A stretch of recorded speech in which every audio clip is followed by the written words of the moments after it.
अब पता नहीं इंडिया किस मुंह से खेलेगा, लेकिन खेलेगा हमारे साथ। गजनी मूवी में एक ऐसा कैरेक्टर दिखाया गया था जिसको सिर्फ 15 मिनट के लिए सब कुछ याद आता था, फिर वो सब कुछ भूल जाता था। यही भूलने की बीमारी हम सब में है। क्या आपको पता है एक ट्रेजेडी को भूलने के लिए हमें कितना टाइम लगता है? सिर्फ 94 डेज या फिर उससे भी कम टाइम लगता है। ये मैं क्यों बोल रहा हूँ, इसका जवाब आपको वीडियो में आगे मिल जाएगा। तोड़ना भी चाहिए, 100% तोड़ना चाहिए। स्ट्रिक्ट एक्शन लेना जरूरी है। ये कोई मजाक नहीं है यार, हर साल ऐसे होता रहता है। India had taken a strong stance to terrorism. That's past, but sports needs to be played. 22 अप्रैल 2025 में पहलगाम में टेररिस्ट अटैक होता है, जिसमें 26 मासूम लोगों को उनका धर्म पूछकर मार दिया जाता है। ये एक ऐसा टाइम था जब पूरा देश एक हो गया था और सब लोगों में बहुत सारे इमोशंस थे। इस अटैक के बाद इंडिया और पाकिस्तान के बीच में trade, water, air space, diplomatic relations सब कुछ ऑलमोस्ट बंद हो जाता है। लोग ये बोल रहे थे कि इंडिया और पाकिस्तान के बीच में सारे स्पोर्ट्स को बैन कर देना चाहिए। इवन इंडियन क्रिकेट टीम के हेड कोच गौतम गंभीर ने भी ये कहा था। कोई क्रिकेट मैच, कोई बॉलीवुड मूवी, कोई आर्टिस्ट, कोई चीज, कोई भी किसी भी तरीके की इंटरेक्शन हमारे देश के लोगों की जिंदगी से ज्यादा महत्वपूर्ण नहीं है। ये मेरी पर्सनल ओपिनियन है कि till all this doesn't stop there should not be anything between India and Pakistan. लेकिन पहलगाम अटैक के सिर्फ 94 दिन के बाद ही एशिया कप का शेड्यूल अनाउंस होता है, जिसमें इंडिया और पाकिस्तान को एक ही ग्रुप में रखा जाता है, सो दैट इंडिया और पाकिस्तान में से कोई भी टीम अगर ग्रुप स्टेज से आगे क्वालिफाई नहीं करती है तब भी उनका मैच एक दूसरे से होगा। और ये जानबूझकर किया गया था। इसीलिए एशियन क्रिकेट काउंसिल इसे ब्लॉकबस्टर मैच बता रही है, क्योंकि ये मैच लिटरली गोल्ड माइन है। इंडिया और पाकिस्तान के ग्रुप स्टेज के मैच के लिए एक 10 सेकंड के एडवर्टाइजमेंट स्लॉट को 16 लाख रुपए में बेचा जा रहा है, और जैसे जैसे टूर्नामेंट आगे बढ़ेगा ये रेट और भी बढ़ने वाला है। अगर इंडिया और पाकिस्तान फाइनल तक पहुंच गए तो एशिया कप में दोनों कंट्रीज के बीच में टोटल 3 मैचेस होंगे। हमेशा इंडिया और पाकिस्तान का क्रिकेट मैच बीसीसीआई और पाकिस्तान क्रिकेट बोर्ड दोनों के लिए बहुत सारा पैसा जनरेट करता है, और पीसीबी डायरेक्टली पाकिस्तान सरकार के अंडर आती है। वही सरकार जिसके पॉलिटिशियंस लाइव टीवी में ये एक्सेप्ट कर चुके हैं कि पाकिस्तान टेररिज्म को फंड करता है।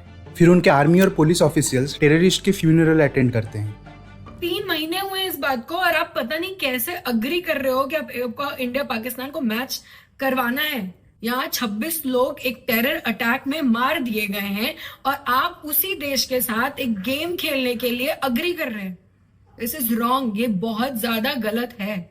ऑपरेशन सिंदूर के बाद मोदी जी ने एक बहुत ही फेमस स्पीच दिया था। टेरर और ट्रेड एक साथ नहीं चल सकते, पानी और खून भी एक साथ नहीं बह सकता। लेकिन वो ये कहना भूल गए कि टेरर और क्रिकेट मैच एक साथ हो सकता है, ब्लड और बैट एक साथ फ्लो हो सकता है।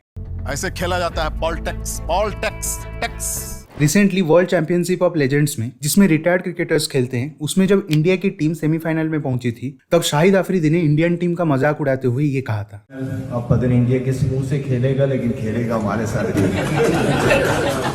अफरीदी का इंडिया के खिलाफ ऐसे नफरत भरा स्टेटमेंट देना कोई नई बात नहीं है। मोदी को एक बात का पता होना चाहिए है तो बड़ा दलेर बनने की कोशिश करता है, लेकिन है डरपोक आदमी। इतने छोटे से कश्मीर के लिए 7 लाख की फौज जमा कर दी है उसने। 1 घंटे तक दहशतगर्द वहां दहशतगर्दी करते रहे, ठीक है, वहां तक 8 लाख फौज में से कोई नहीं आया, और जब आए तो 10 मिनट के ऊपर पाकिस्तान पे इल्जाम लगा दिया। खुद ही ब्लंडर्स मारते रहते हैं, खुद ही लोगों को मरवा देते हैं। तुम लोगों की 8 लाख फौज वहां बैठी है यार कश्मीर में, और ये इंसिडेंट हो गया। इसका मतलब है नालायक के निकम्मे हो ना तुम लोग। वो हमेशा ऐसे ही स्टेटमेंट्स देता रहता है, लेकिन हमारे क्रिकेटर्स उस इंसान के साथ ऐसे मिलते हैं जैसे वो उनका कोई बिछड़ा हुआ दोस्त हो। हमारे बॉलीवुड के एक्टर्स को भी अफरीदी से कोई प्रॉब्लम नहीं है। इवन बीजेपी के पॉलिटिशियंस जैसे अनुराग ठाकुर और होम मिनिस्टर अमित शाह के बेटे जय शाह भी उसके साथ बैठ के क्रिकेट मैच देख रहे थे, और शायद हमारे लोगों को भी अफरीदी से कोई प्रॉब्लम नहीं है। दुबई में केरला के एक एलुमनाई एसोसिएशन ने अफरीदी को अपने इवेंट में बुलाया था, और जब वो इवेंट में आता है उसका बहुत ही ग्रैंड वेलकम किया जाता है। ये इवेंट पहलगाम अटैक के सिर्फ 1 महीने के बाद ही हो रहा था। सिमिलरली एक और पाकिस्तानी क्रिकेटर शोएब अख्तर एक इंटरव्यू में गजवा हिंद के बारे में बात कर रहा था। लेकिन ये भी लिखा गया है कि गजवा हिंद के बारे में भी लिखा गया, अटक का दरिया 2 दफा रंगीन होगा खून से, तब आप वो कश्मीर फतह करेंगे, उसके बाद इंशाल्लाह आगे चलेंगे। लेकिन उसको भी कपिल शर्मा शो में बुलाया जाता है, फिर वो इंडियन क्रिकेटर्स की तारीफ कर देता है और हम सब पिघल जाते हैं। अभी ये दोनों क्रिकेटर तो रिटायर हो चुके हैं, लेकिन एक और क्रिकेटर जो कि अभी पाकिस्तान के एशिया कप स्क्वाड में है, वो अपने सोशल मीडिया में ऐसा पोस्ट करता रहता है। वहीं पे अगर हम इंडियन क्रिकेटर्स की बात करें तो अभी सब लोग आइदर चुप हैं या फिर वो लोग ऐसे स्टेटमेंट्स दे रहे हैं। Yeah, I'm okay. Sport must go on. No, terrorism has to stop. Terrorism cannot go on, and I think India had taken a strong stance to terrorism. That's past. Just try and make sure it doesn't happen again. But sports needs to be played. जो लोग पहलगाम को past बोल रहे हैं उनको ये याद रखना चाहिए कि पहलगाम से पहले पुलवामा पास्ट था, पुलवामा से पहले 26/11 भी पास्ट था, 26/11 से पहले पार्लियामेंट अटैक पास्ट था। ऐसे ही पास्ट का लिस्ट काफी लंबा है। अभी ये तो सब लोग एक्सेप्ट करेंगे कि ओलंपिक्स एशिया कप से बहुत बड़ा होता है, लेकिन जब यूएसए और सोवियत यूनियन के बीच में कोल्ड वॉर चल रहा था तब दोनों कंट्रीज ने ओलंपिक्स को बॉयकॉट कर दिया था। The United States Olympic Committee voted to boycott the Summer Olympic Games in Moscow. 1980 में यूएसए ने मॉस्को ओलंपिक्स को बॉयकॉट किया था। उसके जवाब में सोवियत यूनियन ने 1984 के एलए ओलंपिक्स को बॉयकॉट कर दिया था। लेकिन हम एक मैच को बॉयकॉट नहीं कर सकते। ऐसा नहीं है कि ये सब अचानक से हुआ है। रिसेंटली पाकिस्तान की हॉकी टीम को हमारे सरकार ने वीजा अलाउ कर दिया था ताकि वो इस साल के एंड में इंडिया में होने वाले एशिया कप और जूनियर वर्ल्ड कप में खेल सके। हॉकी डायरेक्टली हमारी स्पोर्ट्स मिनिस्ट्री के अंडर आती है और जब उन्होंने पाकिस्तान के साथ खेलने की परमिशन दे दी तो बीसीसीआई के लिए भी एशिया कप के लिए डिसीजन लेना और भी आसान हो गया। आपका जमीर जिंदा क्यों नहीं है? किस सूरत से आप पाकिस्तान से क्रिकेट मैच खेलेंगे जब हम पानी नहीं दे रहे हैं? 80% पानी पाकिस्तान का हम रोक रहे हैं।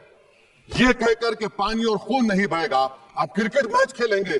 मैडम, मेरा जमीर तो गवारा नहीं करता कि मैं उस मैच को देखूंगा। लेकिन सबसे बड़ा सवाल ये है कि आखिर क्यों हमारी सरकार इंडिया और पाकिस्तान के बीच में सारे स्पोर्ट्स को बैन नहीं कर रही है? इसका जवाब ये है कि इंडिया 2036 ओलंपिक्स की होस्टिंग के लिए बिडिंग कर रहा है।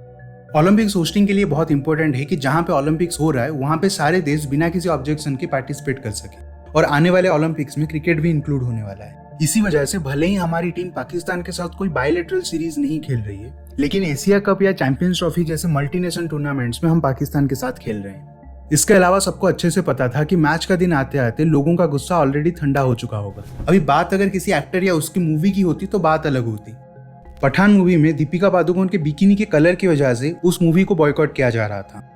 आमिर खान ने सालों पहले कुछ बोला था, लोग इसीलिए उसकी मूवी को बॉयकॉट कर रहे थे। वैसे तो ऑलमोस्ट हर मूवी में कुछ ना कुछ ऐसे सीन होता है जिससे हमारा सेंटीमेंट हर्ट हो जाता है। मैं इन मूवीज को जस्टिफाई नहीं कर रहा हूँ, मैं बस ये समझना चाहता हूँ कि हमारा सेंटीमेंट किस चीज से हर्ट होता है। किसी मूवी में कोई चर्च के अंदर रोमांस कर रहा है या फिर किसी सीन में कोई एक्टर जूता पहनकर मंदिर के अंदर घुस गया तो उससे हमारा सेंटीमेंट हर्ट हो जाता है। लेकिन सिर्फ 4 महीना पहले ही कुछ आतंकवादियों की वजह से एक बेटी अपने पापा को हमेशा के लिए खो देती है। एक बाप अपने जवान बेटे का अस्थि विसर्जन कर रहा था। इन सबको भूलकर हम उस देश के साथ क्रिकेट मैच खेलने जा रहे हैं जो अब तक ये एक्सेप्ट करने के लिए रेडी नहीं है कि पहलगाम अटैक उनके देश के 2 टेररिस्ट ऑर्गेनाइजेशन ने किया था। जिन आतंकवादियों ने 26 मासूम लोगों को मारा था उनमें से एक पाकिस्तान आर्मी का एक सोल्जर था जो बाद में लश्कर ज्वाइन कर लेता है। लेकिन इस अटैक का रिस्पॉन्सिबिलिटी लेना तो दूर की बात है, उनके पॉलिटिशियंस और आर्मी चीफ बार बार इंडिया को न्यूक्लियर अटैक की धमकी देते रहते हैं। Pakistan will use the full spectrum of power, both conventional and nuclear. ये जो 130 एटॉमिक हमारे पास वेपन है वो हमने सिर्फ मॉडल बनाने के लिए नहीं रखे हुए। पाकिस्तान जो है वो उस तरह का जवाब देगा कि तारीख याद रखे, अगर हम नहीं तो कोई भी नहीं है। फिर एटमी जंग होगी, असम तक पाकिस्तान टारगेट कर सकता है। इन सब के बाद भी हम पाकिस्तान के साथ मैच बंद नहीं कर सकते। कितने लोग आपको सड़क पर दिख रहे हैं बीसीसीआई को बॉयकॉट करते हुए? कितने लोग सरकार से सवाल कर रहे हैं? ऐसा नहीं है कि लोगों को कुछ याद नहीं है। जब दिलजीत दोसांझ की मूवी सरदार जी रिलीज होने वाली थी तो उस मूवी को लोगों से इतना बैकलैश मिला कि उसका रिलीज इंडिया में रोक दिया गया, क्योंकि उस मूवी में पाकिस्तानी एक्ट्रेस हानिया आमिर थी और ऑपरेशन सिंदूर के टाइम में वो इंडिया के खिलाफ ऐसे स्टेटमेंट दी थी। तो इस लॉजिक के हिसाब से इंडिया पाकिस्तान का मैच भी बैन हो जाना चाहिए, क्योंकि पाकिस्तानी क्रिकेटर्स भी इंडिया के खिलाफ स्टेटमेंट्स देते रहते हैं। सच्चाई ये है कि हम वैसे लोगों को टारगेट करके बुरा भला बोलते हैं जो पलट कर कुछ बोल नहीं सकते, लेकिन जब बात आती है सरकार या बीसीसीआई जैसे बड़े ऑर्गेनाइजेशन के खिलाफ आवाज उठाने की, तब हमारी आवाज चली जाती है।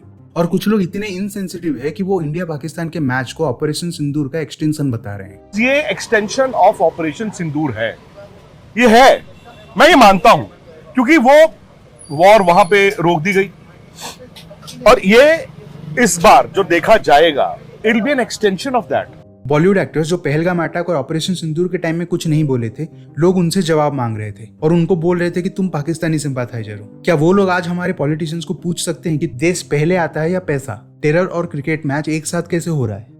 अभी अगर आप क्रिकेट से हटकर भी देखेंगे तो ये सिमिलर पैटर्न आपको ऑलमोस्ट हर केस में नजर आएगा, जो ये प्रूव करता है कि हम लोग रियल लाइफ गजनी है। लोगों को कुछ यूट्यूबर और कॉमेडियंस की बातों पर इतना गुस्सा आता है कि उनका कैरियर ऑलमोस्ट खत्म हो जाता है, लेकिन कितने लोगों को इनके बारे में पता है?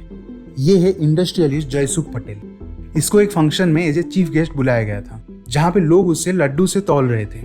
अभी आपको लग रहा होगा कि इसने कुछ बहुत महान काम किया होगा, लेकिन आपको मोरबी का ब्रिज कोलैप्स याद होगा जिसमें 135 लोगों की जान चली गई थी। ये उसका मेन एक्यूज्ड है। Oh my God! लेकिन लोग उस हादसे को भुलाकर इसे ऐसे सम्मानित कर रहे हैं जैसे इसने कुछ बहुत महान काम किया हो। फिर इस इंसान का नाम है अखिलेश प्रताप सिंह उर्फ गब्बर। ये कासगंज बीजेपी पार्टी का एक लोकल लीडर है और वहाँ के एमएलए देवेंद्र सिंह राजपूत के काफी करीबी है।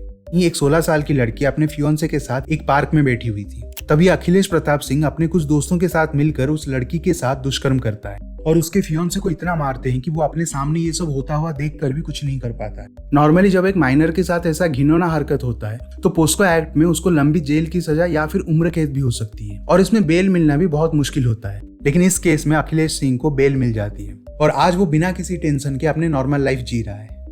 अभी इंडियन कल्चर को कौन खराब कर रहा है? ये यूट्यूबर्स या ऐसे लोग जो वल्चर की तरह बैठे हुए हैं हमें नोचने के लिए। सिमिलरली पिछले साल एक और बहुत ही खतरनाक इंसिडेंट हुआ था। राजकोट के एक गेमिंग जोन में आग लगने से 33 लोगों की जान चली गई थी। जब आग लगी थी तब उस गेमिंग जोन में 2000 लीटर डीजल और 1000 से 1500 लीटर पेट्रोल इलीगली स्टोर करके रखा गया था, जिसकी वजह से आग को कंट्रोल करना मुश्किल हो गया था। और सबसे बड़ी प्रॉब्लम ये थी कि पूरे गेमिंग जोन में सिर्फ एक ही एग्जिट था, जिस वजह से लोग वहां से बाहर निकल ही नहीं पाए। गुजरात हाईकोर्ट ने गेमिंग जोन को डिमोलिश करने का ऑर्डर दिया था, लेकिन कोर्ट ऑर्डर के 1 साल के बाद भी उसे तोड़ा नहीं गया था। लास्ट वीडियो में मैंने 2023 में हुए ओडिशा ट्रेन एक्सीडेंट के बारे में बात किया था, जिसमें 296 लोग मारे गए थे और 1200 से ज्यादा लोग घायल हुए थे। उस वक्त लोगों के गुस्से को देखते हुए हमारे रेलवे मिनिस्टर ने यह कहा था कि ऐसे एक्सीडेंट्स को प्रिवेंट करने के लिए कवच सिस्टम को इंडियन रेलवेज में इंप्लीमेंट किया जाएगा, जो कि एआई के हेल्प से ट्रेन को किसी भी तरह के एक्सीडेंट और ह्यूमन एरर से बचा सकता है। रेलवे मिनिस्टर ने यह भी कहा था कि 2030 तक सारे ट्रेन और रेलवे ट्रैक में कवच सिस्टम इंप्लीमेंट हो जाएगा, लेकिन ग्राउंड रियलिटी कुछ और ही है। 2023 ओडिशा ट्रेन एक्सीडेंट के वक्त ये सिर्फ 1456 किलोमीटर के ट्रैक और 65 ट्रेन में लगाया गया था, लेकिन आज के डेट में ये सिर्फ 4000 किलोमीटर के ट्रैक्स को ही कवर कर पाया है, जबकि इंडिया में लगभग 68,000 किलोमीटर का रेलवे ट्रैक है। मतलब अभी तक सिर्फ 6% काम ही कंप्लीट हुआ है।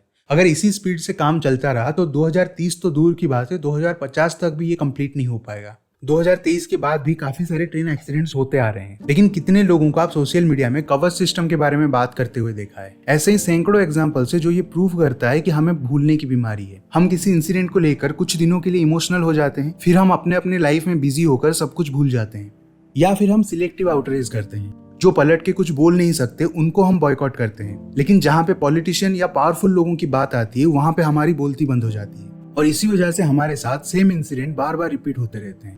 जैसे कि एक ही साल के अंदर कितने सारे स्टैम्पीड्स हो चुके हैं। Hathras stampede, Pushpa movie screening का स्टैम्पीड, दिल्ली रेलवे स्टेशन का स्टैम्पीड, महाकुंभ मेला का स्टैम्पीड, चिन्नास्वामी स्टेडियम में आरसीबी विक्टोरी पैरेड का स्टैम्पीड, ये सब एक साल के अंदर हुए हैं। सोचिए, पद्मावत मूवी जिसकी शूटिंग कंप्लीट भी नहीं हुई थी, उसके डायरेक्टर को मारने के लिए लोग शूटिंग के सेट पे पहुंच जाते हैं, क्योंकि लोगों को ये डाउट था कि इस मूवी में अलाउद्दीन खिलजी और रानी पद्मावती की लव स्टोरी दिखाई जा रही है।